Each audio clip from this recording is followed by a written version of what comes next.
Bonsoir, messieurs les ministres. Bonsoir, chers amis d'Andorre. C'est ma seconde visite à Andorre. La première fois, c'était en 1973, retour de la Semaine Sainte en Andalousie. On a logé ici avec mon épouse et j'avais été frappé par le caractère très authentique de cette culture andorrane, de cette réalité tout à fait nouvelle pour nous qui venions du Nord, d'une principauté logée entre l'Espagne et la France et dont on parle souvent parce que c'est un mot qui revient. C'est le privilège d'Andorre, c'est d'être au moins très connu par son nom. Mais la découverte a été très, je dirais, attachante. Mais la surprise, c'est aujourd'hui, quand vous revenez 45 ans après, vous découvrez une métropole élégante, très bien entretenue, très bien arborée et avec des aspects tout à fait préservés du passé, malgré une effervescence architecturale peut-être un peu généreuse, mais il reste des choses qui touchent. Et j'ai eu le privilège ce matin, grâce à Marie-Angèle, d'aller me promener le long du petit canal d'irrigation et de faire ainsi une grande partie de la ville coincée entre les terrasses magnifiques et cette ville dense et active, et c'était un moment, je dois dire, très agréable. Maintenant, on est tout chose sérieuse, on va parler d'une relation tout à fait importante pour l'Europe, qui est de se définir par rapport à l'Amérique. Je pense que c'est la plus grande difficulté aujourd'hui de l'Europe. Et je vais résumer mon propos en disant: l'Europe est au départ une construction schizophrénique. Parce que d'emblée, elle confie sa sécurité à l'OTAN, c'est-à-dire à l'Amérique, et elle se charge de son développement en construisant un grand marché avec l'Union européenne. Et cette schizophrénie va induire un dédoublement de personnalité. L'Europe, au départ, est d'abord atlantique. Et elle devient européenne. Et c'est pour elle une grande difficulté de se définir comme communauté de destin de tous les pays membres et associés pour affronter le monde comme une unité. Et aujourd'hui, cette communauté de destin a de la peine à percer. Il y a de toute évidence un repli vers les États-nations, alors que leur échelle ne leur permet plus de s'affronter au monde tel qu'il est. L'Europe est nécessaire, mais l'Europe va devoir choisir entre sa personnalité atlantique et sa personnalité européenne. Et moi, j'espère que ce qu'elle va faire, c'est passer de la dépendance actuelle, stratégique essentiellement, à un statut de partenaire d'égal à égal avec l'Amérique. Alors, il y a deux facteurs qui justifient qu'elle doit faire ce choix aujourd'hui. Le premier facteur, c'est la crise. L'Europe est en crise. Elle traverse une crise, mais elle-même est en crise. Et il y avait aujourd'hui dans le monde un titre de Stiglitz, le prix Nobel, qui dit « L'Union européenne est en train de détruire son avenir ». C'est une parole forte d'un homme qui n'est pas n'importe qui. Et l'autre facteur, c'est le nouvel équilibre géopolitique. On est passé d'un monde bipolaire, l'Est et l'Ouest. Un petit moment, nous avons connu une phase de Pax Americana d'un monde unipolaire, mais avec la montée de la Chine, nous entrons très vite dans un monde multipolaire avec toutes ces grandes puissances qui commencent à émerger comme économie de taille mondiale. Alors, est-ce que l'Europe va approfondir son identité à travers son modèle de société? Parce que c'est là, à mon sens, ce qui fait l'identité de l'Europe. Et est-ce qu'elle va en même temps accéder à une certaine autonomie stratégique en se dotant d'une défense commune à l'intérieur de l'OTAN, de manière à parler d'égal à égal avec les États-Unis? Et alors l'Europe deviendra un pôle parmi les différents pôles du système multipolaire. Ou bien l'Europe va-t-elle céder à la tentation atlantique, c'est-à-dire compléter sa dépendance stratégique par une intégration économique, par un grand marché transatlantique qui va accroître cette dépendance et qui va faire de l'Europe le sous-ensemble d'une communauté atlantique qui va, en quelque sorte, qui risque de préfigurer the West against the rest, c'est-à-dire l'Ouest contre le reste. L'Ouest, c'est l'Amérique, le reste, c'est la Chine. Alors, pour rassurer les interprètes, je reviens maintenant à ce que je leur ai fourni comme matériel de base. Si je devais qualifier les rapports entre l'Amérique et l'Europe, je dirais qu'ils sont étroits, ambivalents et donc complexes. L'Amérique est le premier partenaire de l'Europe, à la fois allié stratégique, partenaire et rival économique. Les rapports entre l'Amérique et l'Europe se situent à 3 niveaux. Rappelons l'OTAN, la question de sécurité et de défense, les États membres, pour l'ensemble des questions politiques et même économiques, et enfin l'Union européenne elle-même comme partenaire essentiellement commercial, mais avec des compétences élargies, par exemple, à l'environnement ou à l'agriculture. Mais dans cette complexité des 3 niveaux de relations entre l'Amérique et l'Europe, il y a place pour une possibilité pour l'Amérique qui ne s'en prive pas de jouer un État contre l'autre et de diviser les Européens pour mieux régner. L'Amérique. Je voudrais maintenant évoquer ce qu'est l'Amérique pour nous et comment évolue l'Amérique. La relation est ancienne. Je crois que la date de 1776 est la bonne. C'est la Révolution américaine. Les Américains, avec leur pragmatisme, leur goût de faire les choses, let's go, ont fait, avec 20 ans d'avance, la Révolution française. Et ils l'ont fait de manière qu'ils ont été la première démocratie gérée par le droit à la taille du monde. Et de sorte que, à la fois, on peut dire l'Amérique est la fille de l'Europe, mais en même temps, l'Amérique a servi quelque part de creuset à la formation concrète des institutions européennes dans le courant du XIXe siècle. Alors, la relation entre l'Europe et l'Amérique est une relation erratique. L'Amérique joue à cache-cache avec l'Europe. Elle apparaît, elle disparaît. Elle apparaît en 1917, c'est-à-dire après 3 ans de guerre mondiale, parce que les Allemands torpillent un bateau où il y a beaucoup d'Américains, le Lusitania.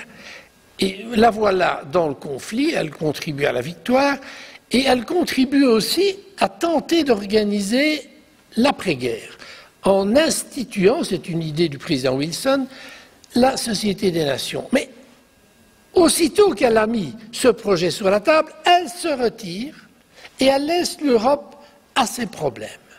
Ce qui est singulier de la part de ce qui est déjà, à l'époque et depuis un demi-siècle, la première puissance économique du monde. Elle se retire. Alors, de loin, elle nous fait un mauvais coup, elle nous envoie un exocète par le travers avant, c'est la crise de 29, qui va en quelque sorte servir de catalyste à des tensions qui existent très fortes en Europe entre le communisme soviétique et les fascismes montants en Italie et en Allemagne, avec l'aboutissement qui est la guerre. Encore une fois, l'Amérique reste coite. Elle ne s'engage pas dans le conflit. Elle réarme, sur le conseil d'ailleurs de Jean Monnet. Mais elle ne s'engage que lorsque les Japonais bombardent Pearl Harbor en décembre 1941.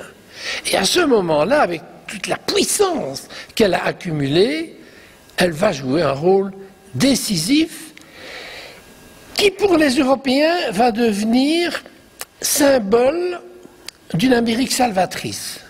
C'est un peu l'histoire de la cavalerie qu'on voit débouler dans les films de cow-boy où tout est en train de se tourner très mal pour l'héroïne et voilà que Dieu merci, la cavalerie américaine est là. Et l'Europe est devenue, l'Amérique est devenue pour l'Europe cette cavalerie qui les sauve des difficultés au dernier moment. Et ce que nous allons retenir de cet épisode, c'est le D-Day.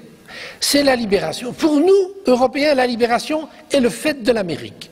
Ce qui est tout à fait injuste pour la Russie, qui a soutenu l'effort de guerre depuis le début et va y perdre 20 millions de vies, comparé à 500 000 hommes perdus par l'Amérique sur les deux fronts Pacifique et Atlantique.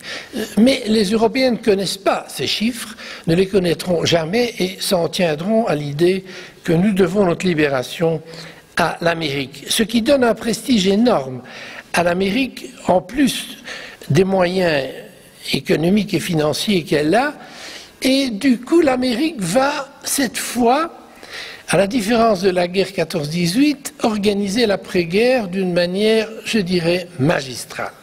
D'abord en contenant la pression soviétique, qui est la vraie menace pour l'Europe, et puis en organisant le monde, l'idée des Nations Unies vient de l'Amérique, et puis les institutions de Bretton Woods, le GATT, le FMI, la Banque mondiale, qui vont permettre de libéraliser les échanges, mais en les organisant avec des règles qui vont stabiliser l'économie et pousser vers le plein emploi, qui est l'obsession de Roosevelt, qui, avec son New Deal, a réussi là une avancée remarquable dans la régulation de la finance et dans la promotion du plein emploi.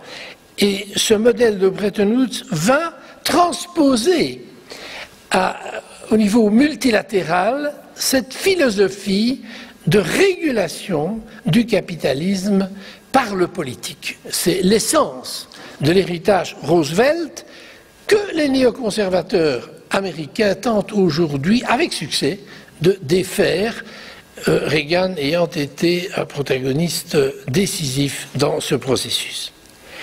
Alors, l'Amérique ne se contente pas d'organiser le monde, d'organiser l'ordre économique. Elle pousse l'Europe à s'unir par le fait de la menace soviétique et pour aider à la reconstruction et aussi combattre, il faut bien le dire, les mouvements communistes à l'intérieur de l'Europe.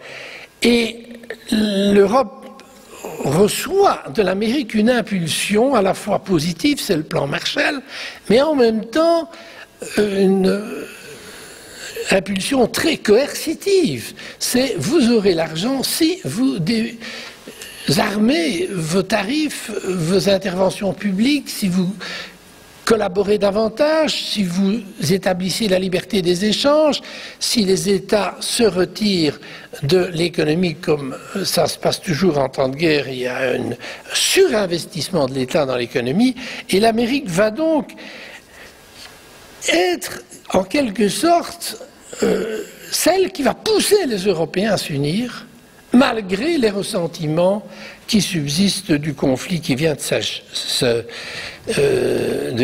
s'achever. Alors, je crois qu'on peut dire que l'Europe doit en fait son acte de naissance à l'Amérique, mais c'est un acte de naissance partiel.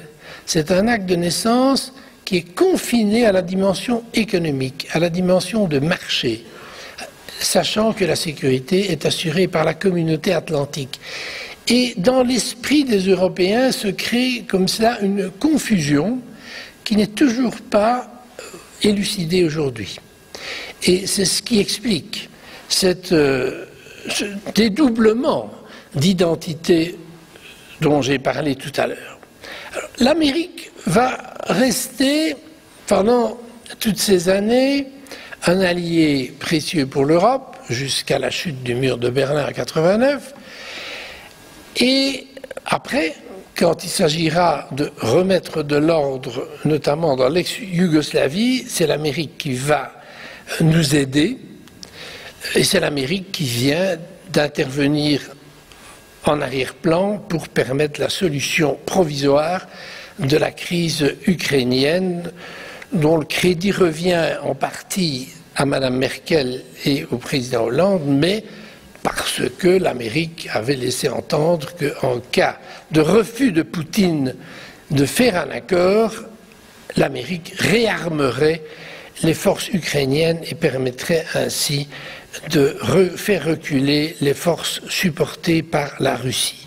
Alors, l'Amérique, pour nous, c'est donc essentiellement d'abord un protecteur, mais ce n'est pas seulement un protecteur, c'est aussi l'organisateur de l'ordre économique.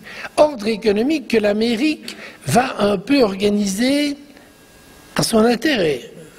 Au départ, le dollar est aussi bon que l'or, et puis en 1971, il y a découplage du dollar et de l'or.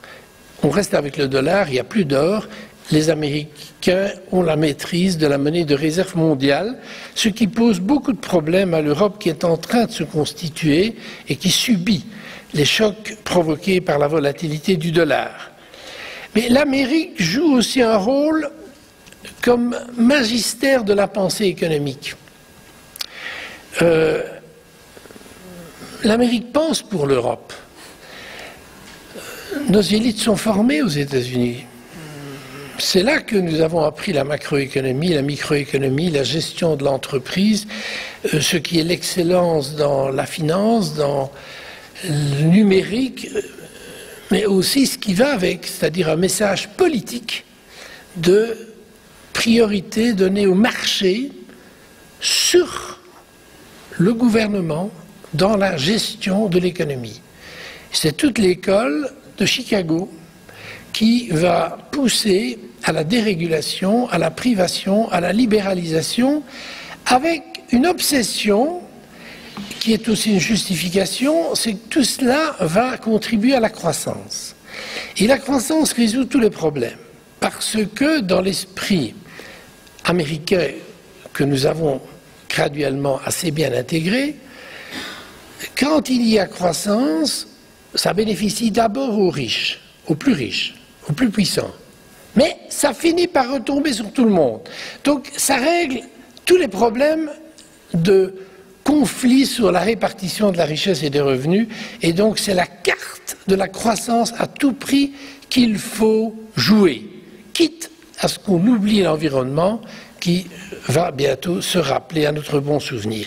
Donc il y a un magistère de la pensée en Amérique, de l'Amérique sur l'Europe qui est, je crois, une des choses dont nous devons nous libérer. Et je suis très sensible à tout ce qu'a dit Susanna sur cette approche bottom-up, comme on dit, c'est-à-dire à partir des réponses que les gens donnent à leurs problèmes pour reconfigurer un type de modèle économique plus proche des besoins des gens. Ben pour ça, il faudra se libérer de cette pensée néoclassique, néolibérale américaine. Comme mon ami Jean-Paul Martos, je suis de ceux qui, quand il parle du mot néolibéralisme, l'oppose à libéralisme. Pour moi, le néolibéralisme est illibéral. Pourquoi? Parce qu'il consacre la supériorité du libéralisme économique sur le libéralisme politique. Je crois que le jour où nous aurons compris ça, et nous sommes en train de le comprendre, notamment à partir de la base, nous aurons fait un progrès dans la direction d'un modèle de société européen qui peut vraiment servir de ferment à notre institution. Alors, il y a évidemment le poids des Américains dans notre système économique. Ils ont investi massivement, leurs multinationales sont partout, ils comptent en termes d'emploi, en termes de création de richesse, ils comptent aussi comme groupe d'influence. Jean-Paul a rappelé ce qu'il en était de leur place à Bruxelles, elle est tout à fait considérable. Et puis, pour tout le monde, l'Europe, l'Amérique reste le lieu du leadership technologique après la conquête de l'espace, c'est le numérique et c'est maintenant le règne de l'Amérique sur le net. Néanmoins, cette Amérique-là, notre alliée depuis toujours, notre protectrice, celle qui nous a orientés dans un certain type de politique économique, est, à mon sens, en très grande difficulté, une difficulté d'une autre nature que l'Europe, d'une autre nature que la Chine. Les trois grandes économies du monde sont en sérieuse difficulté, mais voilà comment je qualifierais la crise américaine. D'abord, c'est une crise économique. L'Amérique a poussé trop loin la montée des inégalités. Et à l'origine profonde de la crise de Wall Street de septembre 2008, il y a d'abord la montée des inégalités. Le fait que 1% de la population américaine s'est attribué pendant longtemps plus de la moitié de la croissance aux États-Unis. Et le FMI nous explique que quand les inégalités augmentent, l'économie se contracte. Pourquoi? Parce que si vous prenez de l'argent aux pauvres pour le donner aux riches, donc ça c'est le contraire de ruissellement. Ruissellement, c'était des riches vers les pauvres. Maintenant, ce qu'on fait, c'est avec les pressions sur les salaires, sur les prestations sociales, sur l'imposition, on transfère vers les riches, les pauvres consomment, les riches épargnent et parfois exportent leurs capitaux, de sorte que un déséquilibre déflationniste se crée dans la société américaine et chez nous et au Japon, nous vivons le même phénomène qui apparaît aussi en Chine.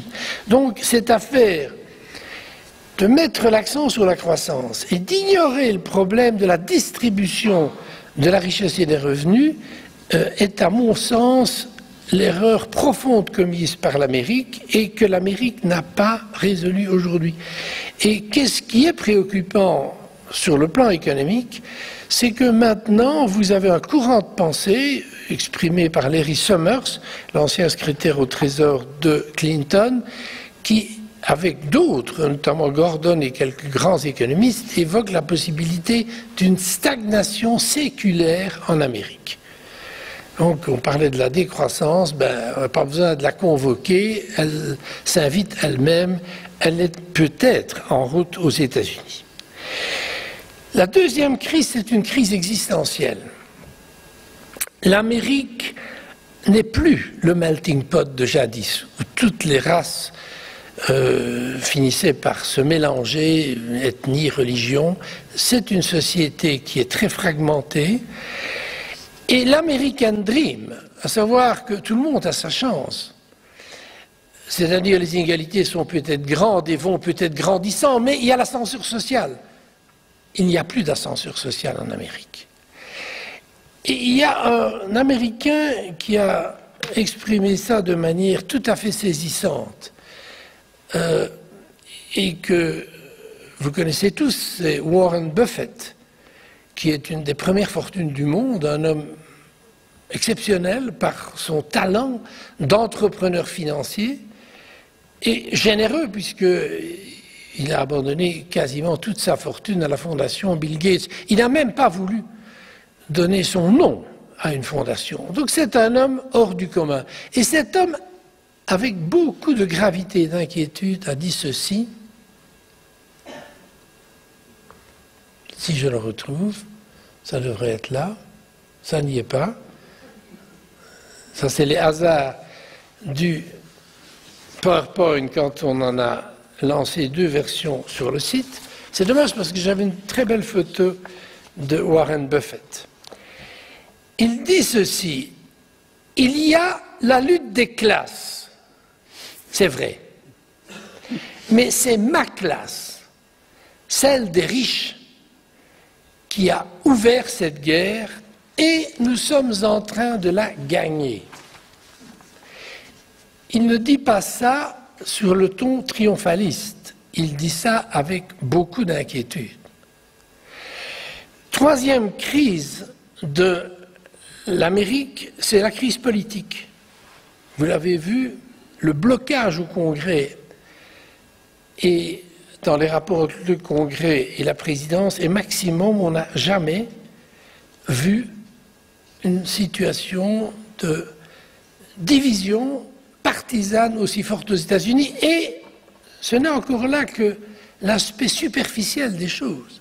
Le vrai problème politique de l'Amérique aujourd'hui, c'est l'emprise des intérêts spéciaux et des lobbies sur le président, sur le Congrès, à travers le financement des campagnes électorales qui est illimité de la part des particuliers et des entreprises.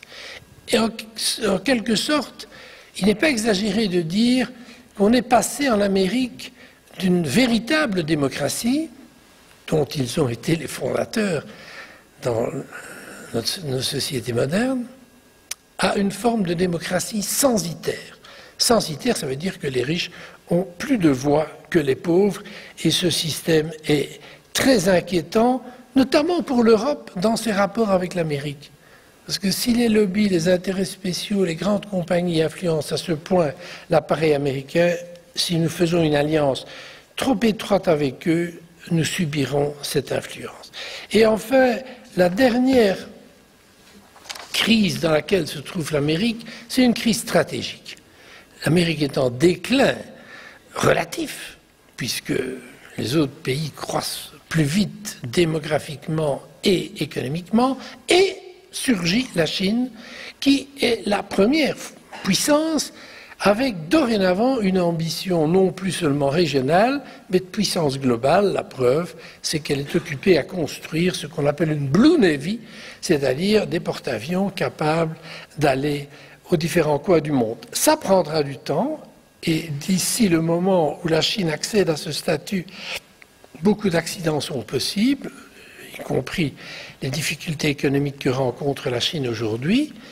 Mais ce que fait l'Amérique, qui à mon sens est dangereux, c'est que l'Amérique hésite, parce que c'est un pays compliqué quand même, et on ne peut pas en parler en disant les Américains ceci ou cela. Non, il y a des Américains qui veulent la coopération avec la Chine et des Américains qui veulent étouffer la croissance de la Chine tant qu'il en est temps encore.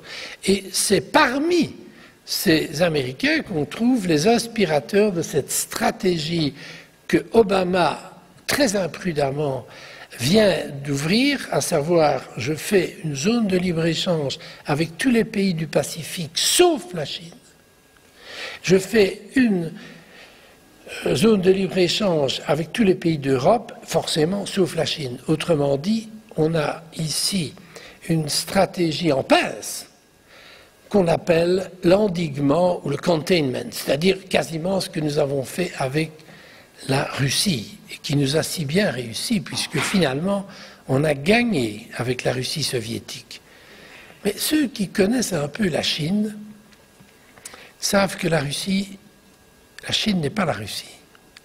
La Chine a un leadership, à une civilisation, à une stratégie de long terme, à une capacité de réponse unique. Pourquoi?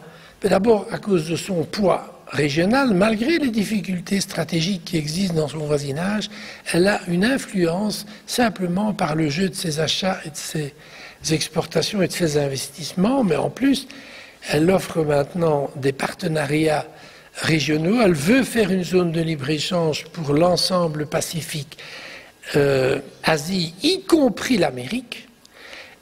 La Chine lance aujourd'hui le projet d'une route de la soie moderne avec l'Europe, en exploitant au passage l'Asie centrale, en multipliant les réseaux de télécommunications, de chemins de fer, de routes, de gazoducs, avec l'idée de valoriser le centre de l'Eurasie, qui est un projet d'ampleur géopolitique considérable. Et donc, la Chine ne va pas simplement se laisser coincer gentiment, comme l'a fait la Russie. Elle rebondira. Je rappelle que la Chine a le marché intérieur désormais le plus important et en croissance, le plus important en croissance dans le monde. Elle a donc des arrières pour assurer la suite de son développement, même si on la gêne dans l'accès au marché européen américain. Maintenant, l'Europe. L'Europe, vous la connaissez bien, puisque vous négociez avec elle. Vous voyez ses succès qui sont considérables. Le libre marché, la libre circulation, les règles en matière d'environnement, les normes politiques, légales, sur les droits de l'homme, la démocratie. L'Europe, ses succès vous sont connus. Ses faiblesses commencent à vous être connues. Le marché unique n'est pas terminé dans des secteurs comme l'énergie, les télécommunications, le numérique, les industries d'armement et les services financiers. L'Europe n'a pas réalisé son unité, n'a donc pas de politique et de stratégie commune et n'arrive pas à créer des groupes européens de taille mondiale. Il y a un vrai problème pour l'Europe du point de vue de son marché unique. Quant à la monnaie unique, vous avez suivi la saga grecque. Il est tout à fait anormal qu'une crise perdure depuis 5 ans pour déboucher sur un accord qui n'a qu'un mérite, c'est de donner du temps au temps. Mais ce temps est très bref. Si on n'aborde pas le problème de fond de la gouvernance de l'eurozone, c'est elle qui va nous envoyer par le fond. C'est ce que veut dire Stiglitz dans l'article que j'ai invoqué tout à l'heure. Alors, l'Europe, à l'extérieur, est absente. Elle s'occupe tellement de ses problèmes intérieurs qu'elle a déserté la scène internationale ces dernières années. Vous ne l'avez pas vu dans le printemps arabe, vous ne l'avez pas vu en Syrie, vous ne l'avez pas vu en Ukraine. Vous avez une Europe qui regarde vers ses problèmes internes. L'Europe ne sait même pas que la Chine est autre chose qu'une grande puissance commerciale avec un grand marché intérieur et des concurrents pour ses entreprises. Elle ne voit pas que la Chine est en train de devenir à l'autre bout du continent eurasien une puissance qu'elle doit équilibrer. Parce que, c'est Brzezinski qui a fort bien expliqué ça dans le grand échiquier, la stabilité de l'Eurasie est fonction de la stabilité des deux extrêmes, Chine et Chine-Japon, et Europe. Au milieu, la Russie, l'Asie centrale, le Proche-Orient, des zones à haute probabilité de tension et de conflit si on n'y apporte pas un cadre de préférence multilatérale pour leur développement et pour la paix. Donc l'Europe a quelque part abandonné son rôle extérieur. Elle se prétend une soft power, mais le soft power, on le verra, n'existe pas. C'est une illusion complète. Et l'Europe maintenant envisage de faire un accord avec les États-Unis qu'on appelle le TTIP ou le TAFTA. C'est un accord qui, dans la définition de Gucht, le commissaire européen au commerce qu'il a lancé, doit devenir un marché intérieur transatlantique. Je pose une question de bon sens. Quand on n'a pas fini soi-même son unité, est-ce que c'est le moment d'aller négocier avec les États-Unis qui, eux, l'ont réalisé? Et il y a bien d'autres critiques à faire. Je pense que ce TTIP, à mon sens, est une erreur d'un leadership européen pris dans un désarroi devant les changements du monde dont je voudrais maintenant dire quelque chose. Alors, j'arrive à la globalisation. C'est elle qui force l'Europe à considérer ce choix entre identité atlantique et identité européenne. Je n'oppose pas les choses, je les différencie. Je crois, j'espère, que l'Europe et l'Amérique seront toujours des partenaires stratégiques.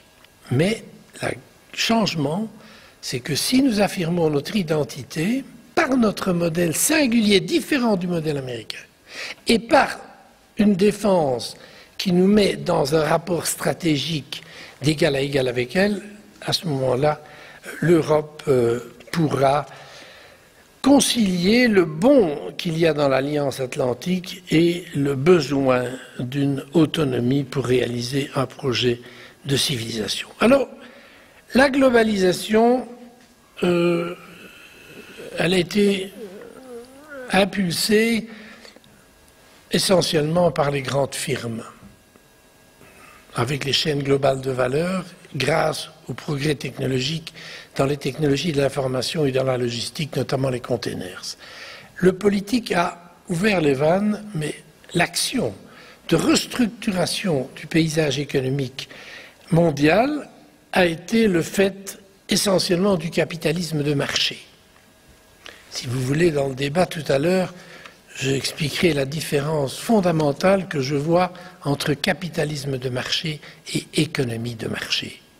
Ils vivent ensemble sur le même territoire, ils sont profondément imbriqués, mais ils sont foncièrement différents et du point de vue politique, il faut les traiter différemment. Et là-dessus, l'Europe peut retrouver une singularité intéressante par rapport à l'Amérique. L'Amérique a cédé aujourd'hui le pouvoir au marché.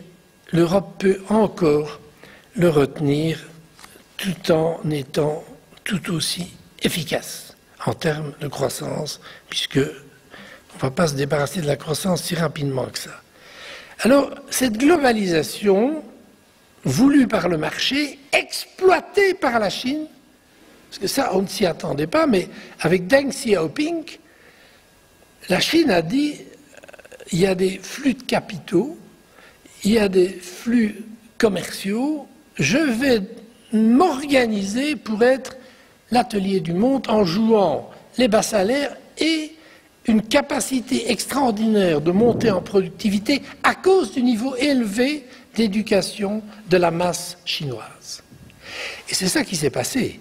Et tout d'un coup, on s'est retrouvés, nous, les Occidentaux et le Japon et Taïwan et la Corée du Sud, qui avions provoqué la globalisation, à avoir un retour, un effet extraordinairement puissant et brutal, c'est-à-dire la montée de la Chine qui va absorber une série d'activités manufacturières qui étaient notre monopole depuis 200 ans et maintenant c'est fini. La globalisation a signé la fin de la rente occidentale sur le reste du monde. Ça, c'est le changement majeur auquel l'Europe, l'Amérique, nos modèles sociaux, nos sociétés doivent s'ajuster. Cette globalisation, je crois, a trois conséquences. La première, c'est évidemment la pression sur l'environnement, particulièrement le climat. C'est la course aux ressources naturelles qui peut devenir un conflit, qui peut être aussi géré par des arrangements négociés. Le deuxième changement majeur, c'est le changement du centre de gravité de l'économie mondiale qui va de l'ouest vers l'est, vers l'Asie, particulièrement vers la Chine, et du coup, une possibilité pour le capital qui est mobile, les grandes entreprises, les grands fonds d'investissement peuvent, à loisir, aller s'investir là où les conditions de rentabilité sont les meilleures. Autrement dit, une des conséquences de la globalisation, c'est de modifier les rapports de force entre le politique qui est confiné à un territoire et le capital qui peut choisir là où il investit et qui arbitre entre les systèmes sociaux, environnementaux et fiscaux. Et enfin, troisième changement, c'est la montée en puissance stratégique de la Chine et d'une manière générale un changement d'échelle dans la géopolitique. Les États, grands États continentaux se multiplient, l'Inde, le Brésil, l'Indonésie, le Nigeria, pour créer un nouveau paysage géopolitique dans lequel nos États, les plus grands, apparaissent de plus en plus petits. Il n'y a pas si longtemps, j'ai eu l'occasion d'une longue conversation avec le vice-gouverneur de Guangzhou, donc la province qui héberge Canton, donc Canton est la capitale. Et je me disais en lui parlant, au fond, je suis en train de parler à Sigmar Gabriel. Sigmar Gabriel, c'est le vice-premier ministre, le vice-chancelier allemand. Cette province est plus importante que l'Allemagne. Une province chinoise. Ça nous donne une idée du changement d'échelle. Nos États membres ne sont plus en mesure d'affronter ce monde si ce n'est pas à travers l'Union. Alors, j'arrive à ma conclusion parce que les meilleures choses ont une fin. Et oui, on m'a dit qu'ici les gens n'avaient pas faim avant 21 h. Je vous trouve héroïque. Moi qui suis toujours à l'heure du Nord, j'ai du mal. Mais la question, donc pour l'Europe, c'est d'aborder ces trois défis, l'environnement, le changement du centre de gravité économique et la taille des entreprises par rapport aux États, et enfin le nouvel équilibre géopolitique, soit comme un pôle autonome d'un monde multipolaire, soit comme une coalition européenne sous leadership américain, du type The West Against the Rest, et d'en payer le prix en termes d'altération de son modèle de société. Je crois que c'est maintenant que l'Europe doit savoir ce qu'elle veut et qui elle est. Et pour éclaircir ce choix, je ferai quelques observations, réflexions rapides. Le premier, c'est, on parle souvent de l'Europe comme une puissance normative, ce qu'on appelle aussi le soft power. Pas besoin, pour influencer le monde, d'avoir des armées, on peut faire ça par la force morale. C'est une illusion. C'est une illusion, la puissance est indivisible. Même la monnaie ne tient pas si vous n'avez pas la technologie et une capacité autonome de défense. Le soft power, c'est un luxe que peut s'offrir un hard power qui n'a pas envie d'utiliser les armes, mais qui sait qu'il sera entendu dans la négociation. Deuxième observation, c'est que je crois que l'Europe qui s'est construite sur le marché a bénéficié pendant 30 ans d'une croissance élevée, et donc cette fédération par l'économie s'est révélée fructueuse, mais aujourd'hui elle est dans une impasse. Pourquoi? Parce que le marché, dès le moment où on s'installe dans une crise structurelle systémique qui dure, devient un facteur de division et de rivalité entre les États.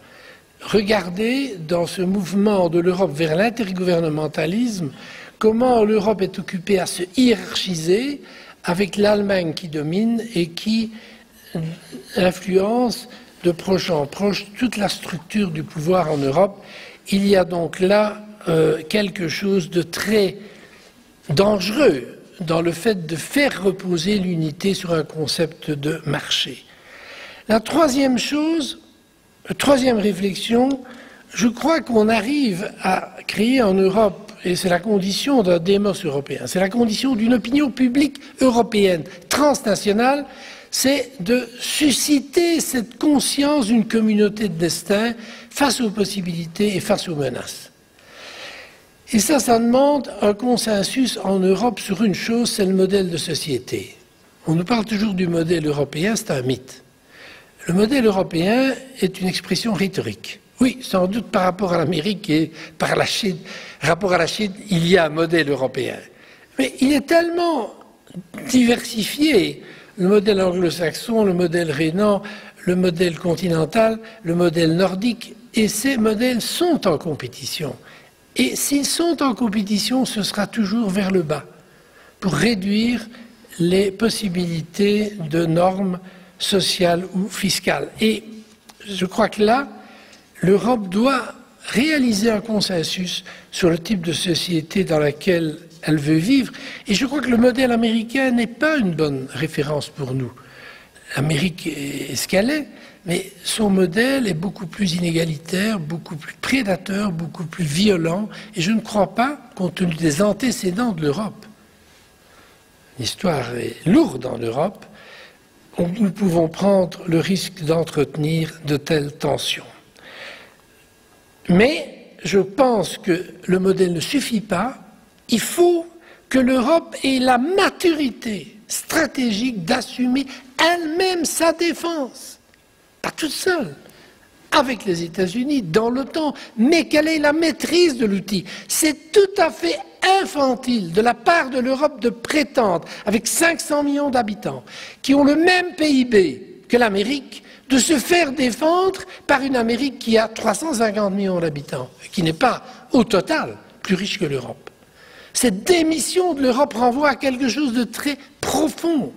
Face à la modernité, l'Europe ne se conduit pas aujourd'hui comme une communauté humaine responsable. Elle se met dans une situation de dépendance, une situation de subordination. Elle est le passager arrière de la voiture.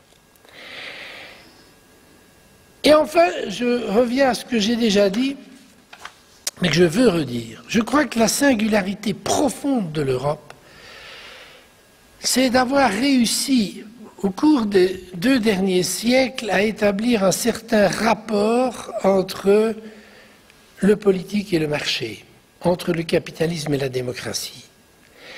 Ce rapport ne va pas de soi. Il est, contrairement à ce qu'on dit, profondément antagonistique. Et il faut néanmoins vivre avec cette contradiction. Moi, je ne suis pas quelqu'un qui crie haro sur le capitalisme. Le capitalisme, il faut le connaître. Il est innovateur, il génère de la croissance, il est instable, il génère des inégalités. Il faut le réguler. Il faut réguler le capitalisme. Et l'Europe a été probablement le pays, l'ensemble des pays du monde où, après 2 guerres, on a réussi cette performance d'avoir un bon équilibre entre les forces du marché et les forces politiques, ce qui est la condition de la démocratie. Du moment où vous ne l'avez plus cet équilibre, vos politiques, ce sont des figurants, ce sont des marionnettes. Ils vont à la télévision pour expliquer que Tina, there is no alternative. On n'a pas besoin de politique comme ça, on a besoin de politique qui gère le changement. Donc, je pense qu'il y a là une profonde différence avec l'Amérique et qui justifie aussi l'émergence de l'identité européenne. Alors je termine avec une conclusion que je lis avec vous. L'Europe, dans la régulation du capitalisme de marché, s'inspirera-t-elle de ses valeurs propres de civilisation ou se rangera-t-elle à l'approche américaine plus inégalitaire, plus prédatrice et plus violente? L'Europe sera-t-elle seulement une puissance atlantique de deuxième ordre?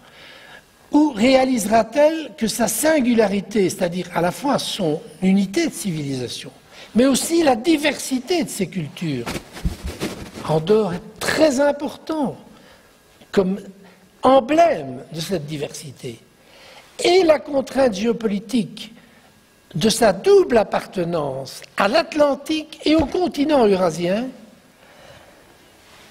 font un devoir à l'Europe d'être à la fois une puissance atlantique et une puissance eurasienne. Et la question, l'Europe ambitionne-t-elle d'être actrice ou spectatrice de son destin? Merci de votre attention.